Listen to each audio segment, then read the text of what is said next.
Flosstube, my name is Doris and I'm also known as Lindy Stitches on Instagram. Welcome to my channel. This is a channel about needlework, lots of cross stitch and needlework finishing and some other types of counted thread sometimes. If you're here for the first time, thank you for stopping by. And if you're a returning subscriber, thanks for coming back. This is actually Flosstube video number 13 and my last video was at the end of January and it's now March 21st, Saturday. So it's been less than 2 months, which is pretty good for me. In my last video, I acknowledged that I'm kind of an underachiever for Flosstube because I post fairly infrequently and I tend to get distracted and excited about other things in life and not always as consistent with Flosstube, but I am always consistently stitching, so generally do have a good amount to share with you. I recently have picked up a lot of new subscribers, so I wanted to say a special thank you and welcome to those folks. And I know that I have to give credit for getting the new subscribers. I had the pleasure of meeting Steph from Pam and Steph's channel, Just Keep Stitching, recently. I had the opportunity to go to the Nashville Needlework Market, which was amazing and really exciting, and that's partly what I wanted to talk about today. And while I was there, I saw Steph in the lobby and I introduced myself and we talked for a bit about shops in Ohio, and she was very, very kind and I enjoyed chatting with her. And then I guess she talked with Pam when she got back and they checked out my channel, and then they gave me a really nice shout out. So thank you very much, both Pam and Steph, and I appreciate you putting it out there, and I do appreciate all the new people that have been stopping by and subscribing too. So today I'm going to do a little recap of my market experience, and I have a few stitching updates that I'll share as well. So Nashville Needlework Market was 2 weeks ago, and I know a lot of folks have already made videos, so I'm not going to repeat the same things that you've probably already heard, but I'll share. As a first-time attendee, it was really exciting to be there. You know, I'd heard of the market for years, and I had the opportunity to go because I started working part-time at a local shop in Akron called Blueberryhillstitchery. And I was actually on the road returning from a 5-week road trip that my husband and I had taken through Florida. So we had a great time. We had gone south through Kentucky and Alabama and then started on the Panhandle, and we made our way along the Gulf Coast and then spent a whole week on the Keys, which was so beautiful. And then we came back up on the East Coast and I got to see some old friends, and then we visited family in South Carolina and North Carolina, and then from there we detoured a little bit west so that we could go to Nashville and I could spend basically spent 2 days at the market. It's Friday, Saturday, Sunday.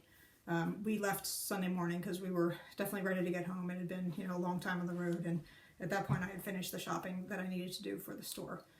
So I'll share a few things. So this is the book that you get when you attend market, and it has a directory of all of the shops that are participating, or I should say the designers. The folks who are selling their items wholesale are referred to as exhibitors, and they're set up in the hotel rooms. The exhibitors filled 4 floors, and the book had the floor maps and list of, you know, who was in each room. Some of the rooms are shared and have more than one designer's patterns, which means there is so much shopping opportunity there.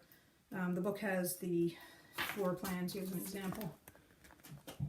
And so each shop has shops being the retail stores that are going there to do the cash and carry purchasing, has to be kind of strategic about which shops they want to visit because you know, I mentioned I'm a numbers person, so I'll give you some numbers on this. There were I think there were 135 exhibitors at least, and they were in about 122 rooms on 4 floors. And I had heard there were over 200 shops, and the shopping happens Friday night and then all day Saturday and all day Sunday. And if you do the math, if you tried to visit every single exhibitor and make purchases, you would have to spend only about 8.5 minutes per exhibitor. So, you know, you can imagine that creates a sense of urgency, and there's definitely, and some folks have warned me that it can actually feel kind of competitive at market because you have so many shops trying to buy from the same rooms, and so some of the rooms get crowded, and sometimes you know, some shop owners are under pressure. They may have taken pre-orders, or you know, they're really wanting to bring back the best inventory they can get for their store. So everyone's kind of feeling that sense of urgency of, you know, I have to go get certain fabrics first, and then I have to get over to you know, certain rooms, because some of the exhibitors, they do sell out, and I had heard that the fabrics in particular tend to sell out very quickly, I think, on Friday night. And then some of the most popular designers, their charts and kits also will sell out. Now, for me, for my shop, we're a relatively low volume shop. We didn't have a huge budget to spend there. We had just, a relatively small amount of money to spend. So my strategy for the shop was to focus more on some of the lesser known designers and, folks whose charts we had not had in the shop before. And I know a lot of those folks through their Flosstube content. So I made a point to visit some of the rooms like Lindy Stitches and Luminous Fiber Arts and Bendy Stitchy, and made some purchases from them. I did visit Shakespeare's Peddler's room and made some purchases there. I got to talk a little bit with Teresa and Susie Reno, who was also there helping.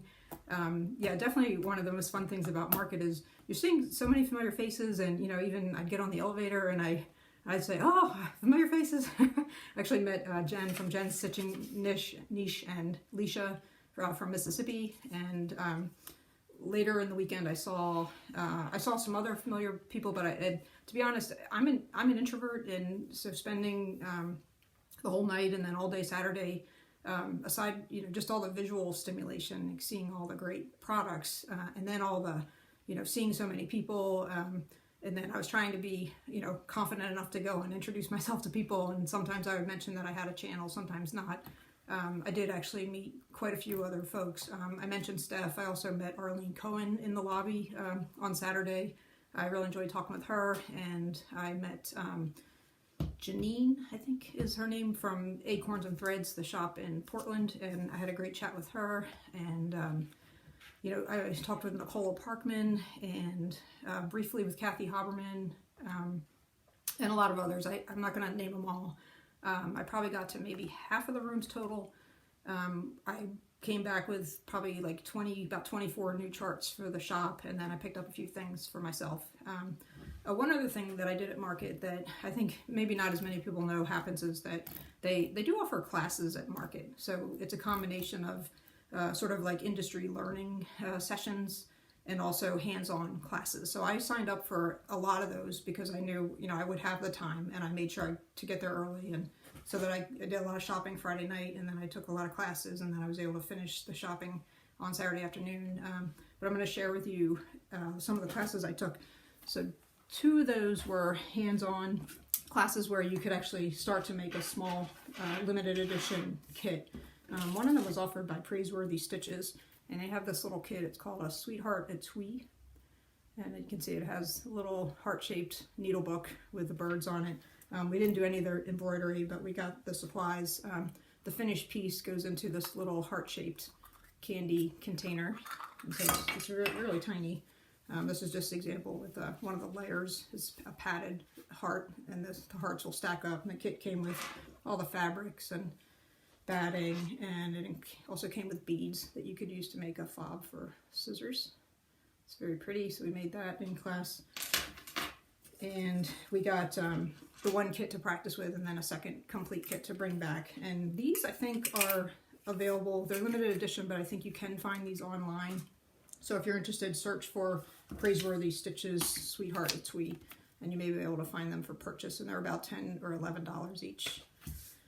The second hands-on class I took was offered by Thistles, and they had something called Little Dumpling Travel Bag. It's very cute. It's you embroider the design in a round shape. There's a picture from their instructions. And then you do the finishing. You fold the circle in half to make the sort of half circle shape, or the dumpling shape, and then it has a zipper mounted into it. So with this one, we didn't have time to do any real hands-on, but we just walked through the designs, the instructions rather, and then we received the kit, which has all the threads and finishing fabrics and zipper and everything. So now I've got 2 more projects to put in the queue to work on over these next couple months. One other class I took was it was actually a free class that one of the, I think a newer designer offered, and I'm not going to remember the name offhand. I'll try to add it in later when I edit this, but they were teaching us how to do drawn thread hemming. which is a really great basic technique and something that I'm familiar with it, but I need more practice. So we did actually start with a piece of linen. We did the thread pulling to create the channel, and then we started doing the hem stitching to gather, and she was teaching us how to do the folding in the corners, and I haven't picked it up since I got back, but I definitely will do that and keep this as a good practice piece. So those were the 3 classes that I took that were the hands-on project type classes. And then I also sat in on several sessions which were more like industry. One was retailers forum, in which it was interesting to hear some of the feedback given from the shops to the designers. It was a facilitated session by Yarn Tree. So I definitely got some more insights from that and some suggestions about, best practices for customer service and what a local needlework shop's value add really is for customers. Of course, customers have a lot of choices. They can choose to order directly from designers, or they can go to online shops like 123 Stitch, or they can patronize the brick and mortar shops. So it was good to be part of that discussion. I also sat in on 2 sessions that were focused on YouTube. Actually, one was given by Teresa Vinette of Shakespeare's Peddler.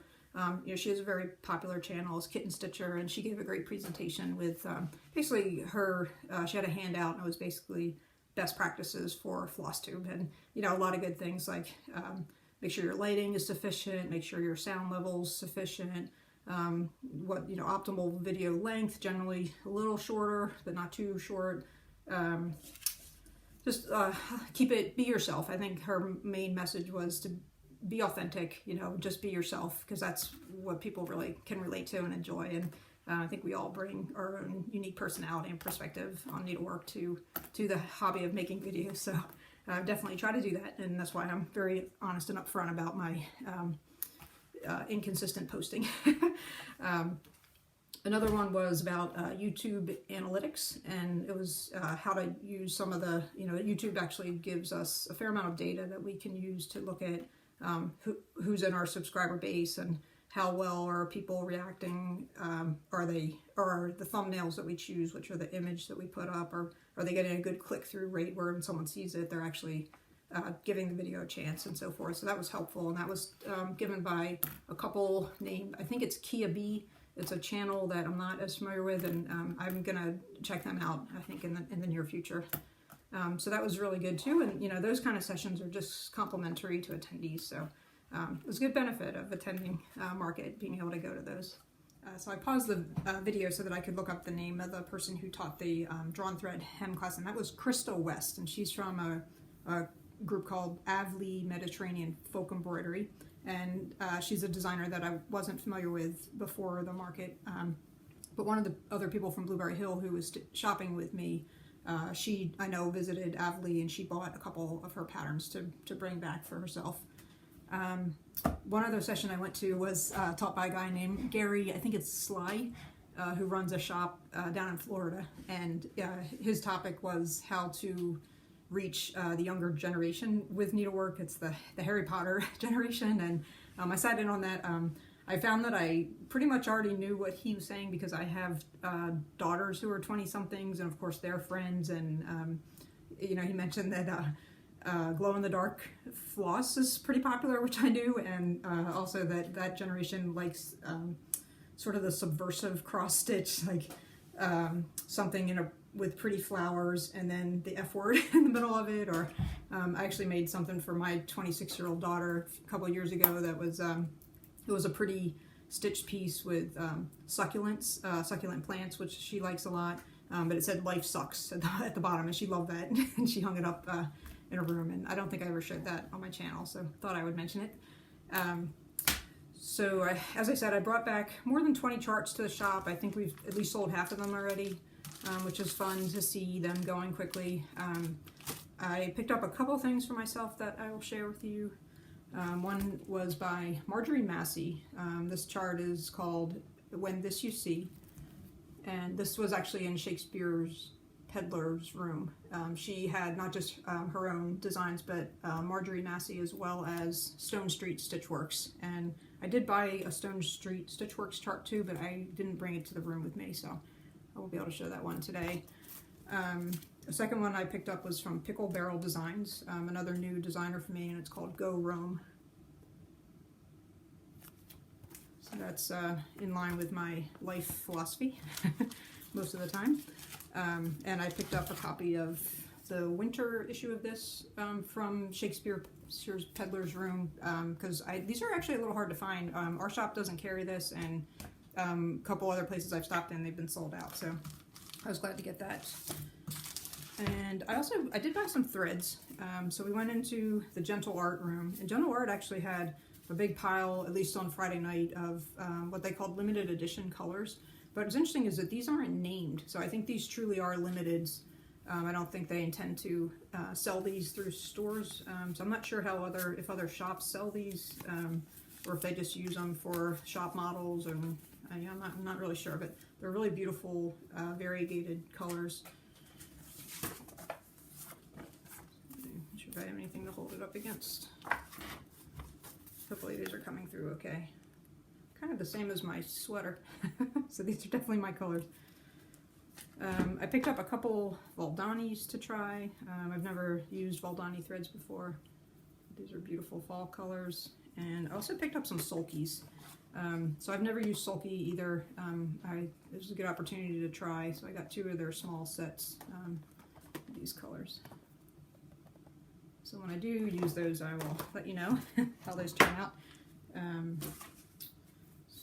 So that was, I can't think offhand if that was mainly what I picked up for myself. I'm not trying to accumulate a lot of stash at this point. I definitely have the recognition that I have so much. I still have a lot of unfinished projects. Last January, January 2019, I made a video where I talked about how I had made a resolution. I was going to finish the hard things, and I'm really trying to get back to that resolution this year. And you know, obviously I haven't mentioned the most obvious thing, which is that, you know, our world has just changed dramatically in the last 5-6 weeks with the virus that's going around and all the closures. My husband and I were so lucky that we, when we took our trip, it wasn't really an issue or such a big concern in the United States at that time. We were able to finish the trip, but then when we got back, things were rapidly changing, and I think within a week after we got back, the state of Ohio started shutting down a lot of things. I think Ohio maybe was a little sooner than some other states have been. All restaurants and bars have been closed since last Sunday, I believe, so a week. It'll be a full week tomorrow. All of our public, libraries, museums are closed. All events are canceled. St. Patrick's Day parades were canceled. All the needlework groups I belong to have canceled all their upcoming meetings, and Stan Hewitt canceled its April program, which is one of the bigger programs where they teach a series of mini classes. So every day we've had new restrictions and new warnings about just staying in and avoiding getting close to people and washing hands and all that stuff. So we're very much complying with that. So I guess the other effect for us was, as I mentioned before, we were trying to do a lot of traveling. Last year we did a lot. We were planning to do another, definitely this year, maybe next year, really do a lot of traveling before we kind of settle down again and, decide what we want to do with the rest of our lives, post-corporate retirement, which is where we're at. So we had been thinking of actually going out to the Pacific Northwest for the whole spring. We had planned to leave in April, but we hadn't booked anything yet, which is a blessing because we would have canceled. We've now put all travel plans on hold, and we're just enjoying life at home in Akron. And we've only lived in Akron for about a year, but we really like it here. We feel comfortable, and so glad that we have gotten to know neighbors and have some friends and connections in the community. So we feel very comfortable just being home here, and we're glad for just the simple blessings that we have. So for stitching, this really gets me back to my objective of focusing and finishing more of my more involved longer term projects. So I have been working heavily on ambrosia honey. So I hadn't showed this one in a while, but I've been working on it for the last, I think I've put maybe 4 days into it, and I finished most recently the beading of the bee and the beading in the lattice, which is what had sort of derailed me because I had run out of the gold beads. The ones I received were the perfect match, so I was able to finish that. And then on this particular piece, This is canvas work. It's mostly done with pearl cotton. One of the challenges with this is that you have all these different patterns which have irregular shapes, and they, butt up against each other. And so the parlance in EGA is that you need to make compensating stitches so that these patterns that have, edges that are different shapes, to make them meet up in a way that's pleasing to the eye. So you're putting in compensating stitches anywhere. So after I finished the beads, I had to just carefully find any spot on my piece where there were little gaps where the canvas was showing through. So I spent probably a couple hours putting in just little stitches and a couple more beads to kind of fill in all the gaps. And so I'm on to the very last step now, which is this background stitch. It's just simple basket weave stitching. Unfortunately, as you can see, these are the tiniest stitches in this whole piece. So I realized it could take me a couple weeks to, to put in all these very small basket weave stitches. But then I did end up, because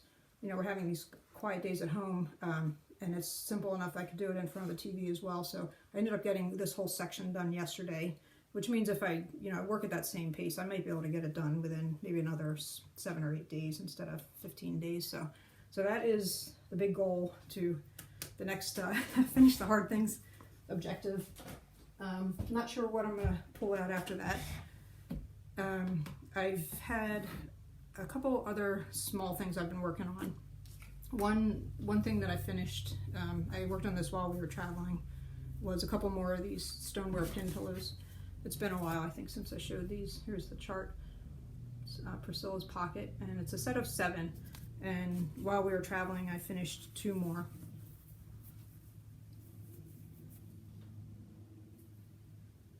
So those 2, and here's what the total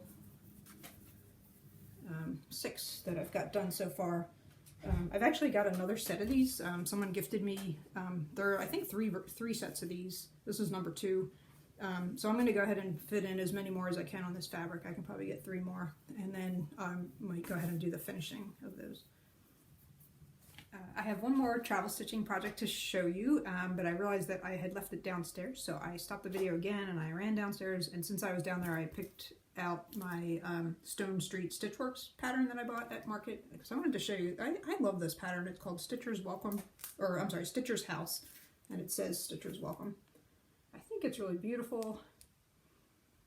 I'm going to try to get to this one sooner than later. And lastly today, I was going to show you my other big start, which I'm really excited to have finally started that. It is the Village of Hawk Run Hollow. I love the Hawk Run Hollow charts. I have admired them for years. I finally bought one. They're quite large, and so I knew I wasn't ready to commit to doing a big, large piece. And then at some point I decided that I want to actually stitch these in individual blocks, and I have this vision of when I fully finish them, actually putting them into a book form so that you can learn about the village by turning pages and seeing the, here lies the village, and then here's what it looks like in the fall, or here's winter, here's summer, here's Halloween. I think it'll be, it'll translate very nicely to sort of that interactive book format. So I finally started this. I have done 1.5 of the squares so far. I started with the first one.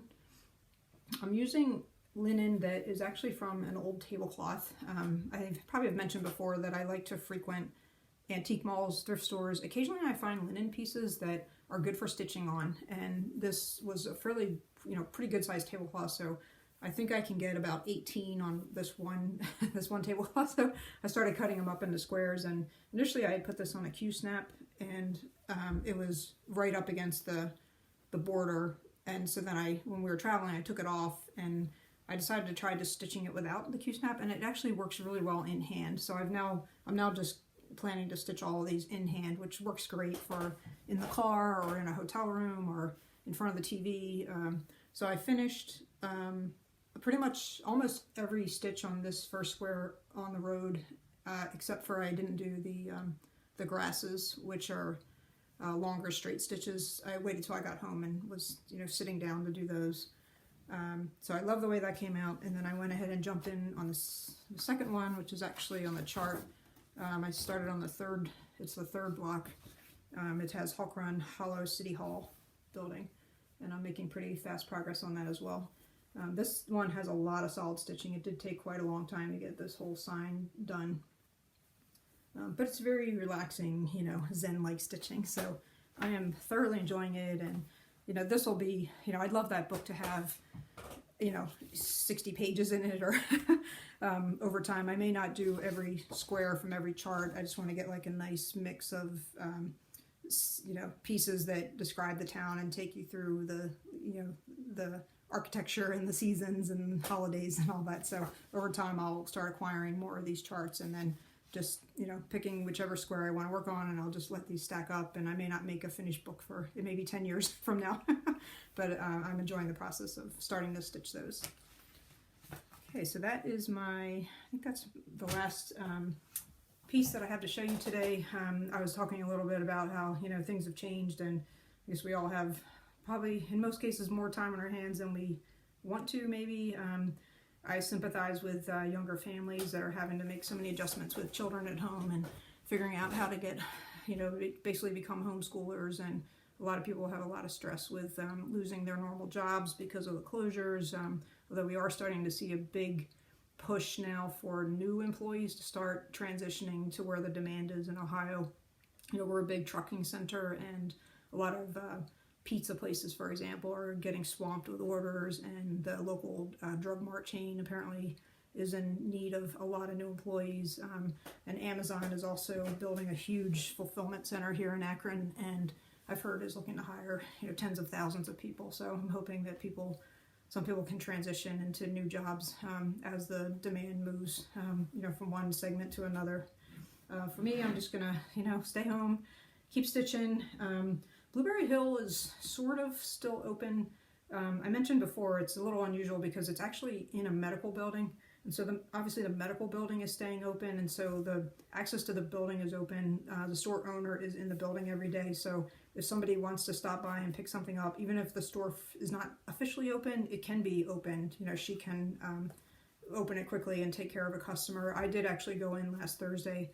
I may go in this Thursday if she wants me to, because we are very low volume, and I'm just really careful about when I get there. I wipe everything down. I keep hand sanitizer, you know, after each customer. We're kind of making sure everything's wiped down again. So I think most stores are opting to close at this point because it is, you know, per the government, it's probably a non-essential business. But obviously, you know, the ability to do crafting during this shutdown time is really helpful. So I'm going to leave you guys with an old finish, which is one of the things I'm reminding myself, you know, with this unexpected time that we have at home now with no travel, is make use of present time. This is an older finish of mine from Plum Street Sampler, and I hope that all of you are doing the same thing, and I hope everyone is staying well. And if you do get sick, you know, I hope you have you know, a speedy recovery, and that you have everything you need as far as supplies, and just someone to check in on you and help you get better. So take care, everyone, and thank you for watching today. I'll be back soon.